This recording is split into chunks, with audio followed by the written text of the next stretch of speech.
नमस्कार. एक माणूस खूप अस्वस्थ, अशांत, दुःखी, कष्टी असतो.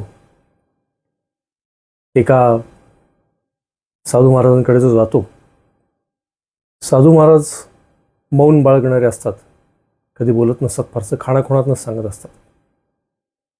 हा माणूस त्यांच्याकडे जातो, सांगतो की मी दिवसभर काम करतो, हे सगळं करतो, पण मी अतिशय अशांत असतो, अस्वस्थ असतो. दिवसाच्या शेवटीसुद्धा समाधान लाभतच नाही. तर साधू महाराज कृपया याच्यावर मला उपाय सांगा. साधू महाराज सगळं ऐकून घेतात आणि फक्त खूण करतात, एवढीच. त्याला काही कळत नाही की हे असं नुसतं बोट दाखवलं म्हणजे करायचं काय. तो परत विचारतो, साधू महाराजांना कळलं नाही. साधू महाराज परत बोटवर करतात. मग शेवटी त्या साधू महाराजांचे काही शिष्य असतात, त्यांना विचारतो की साधू महाराज जेव्हा असं बोट दाखवतात त्याचा अर्थ काय. मग त्यांचा शिष्य सांगतो की साधू महाराज तुला सांगतायत की तू एका वेळेला एकाच गोष्टीवरती लक्ष दे आणि तुझ्या जीवनात सुख समाधान लाभेल. थोडक्यात काय, एकाग्रता. आपण जे काय करतो ते एकदाच कर असं त्याला सांगतात आणि त्याप्रमाणे तो सुरुवात करतो. एखादं काम करतोय, दुसरी सगळ्या कामांचा विचार बाजूला ठेवून करतो. जेवण करतोय, फक्त जेवण करतो. एखाद्याचं बोलणं ऐकतोय, फक्त बोलणं ऐकतो. गाडी चालवतोय, फक्त गाडी चालवतो, बाकी काही नाही.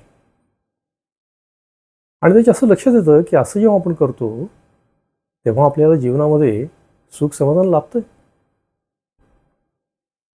आता प्रश्न असा आहे की हे होतं कशामुळे. तर आपण जेव्हा एकाग्रतेमध्ये असतो, जेव्हा आपण एकाच गोष्टीवर फोकस करतो, तेव्हा त्याच्यामध्ये आपण वर्तमान काळात असतो. भूतकाळातली चिंता, खंत आणि भविष्यकाळाची चिंता, या दोन्हीतून आपण मुक्त असतो. दुसरी गोष्ट, आपण एका वेगळ्या प्रकारच्या फ्लो स्टेटमध्ये जातो. आपल्याला कळत नाही की आपण किती त्यामध्ये रमून गेलो आहे आणि प्रत्येक माणसाला आनंदासाठी ती स्टेट पाहिजे असते. जापनीज एक पुस्तक आहे इकिगाय म्हणून, त्यामध्ये हे फार छान त्यांनी सांगितलं की फ्लो स्टेटमध्ये कसं जायचं आणि फ्लो स्टेटचं महत्त्व काय. पण आता झालंय काय की आपण सगळ्यांनी एकाग्रता गमावली. कारणं काय आहेत? बरीच कारणं आहेत. त्यातलं नंबर 1चं कारण आहे मोबाईल. सतत नोटिफिकेशन्स, सतत स्क्रॉलिंग, छोटे छोटे रील्स, म्हणजे आपला जो अटेन्शन स्पॅन आहे तो खूप कमी झाला आहे.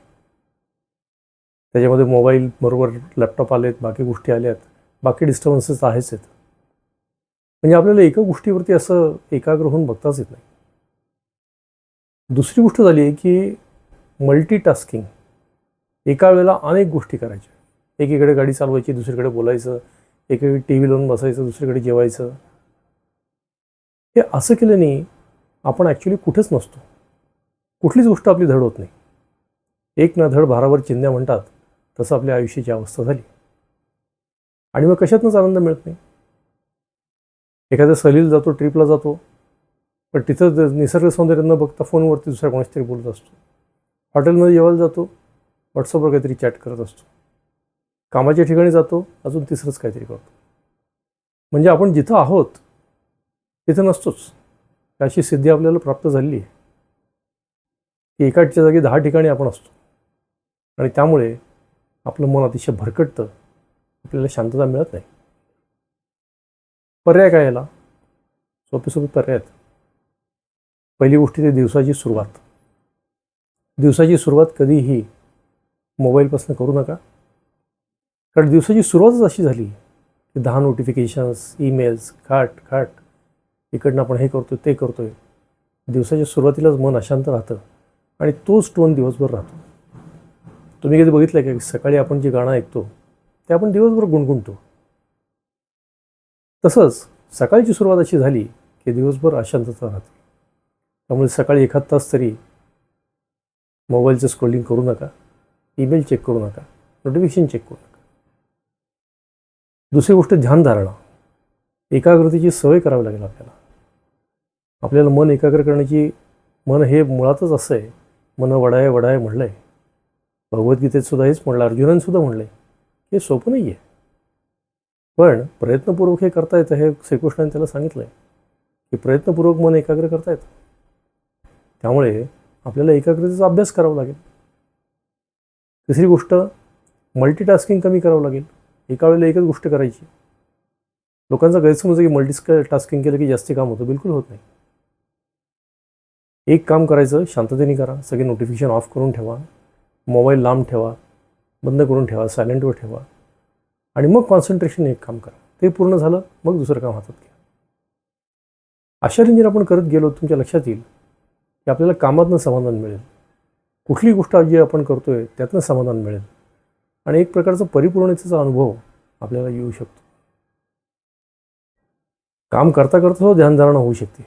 एकदा ही सवय लागली एकाग्रतेची, पण त्यासाठी आपल्याला हे करणं आवश्यक आहे.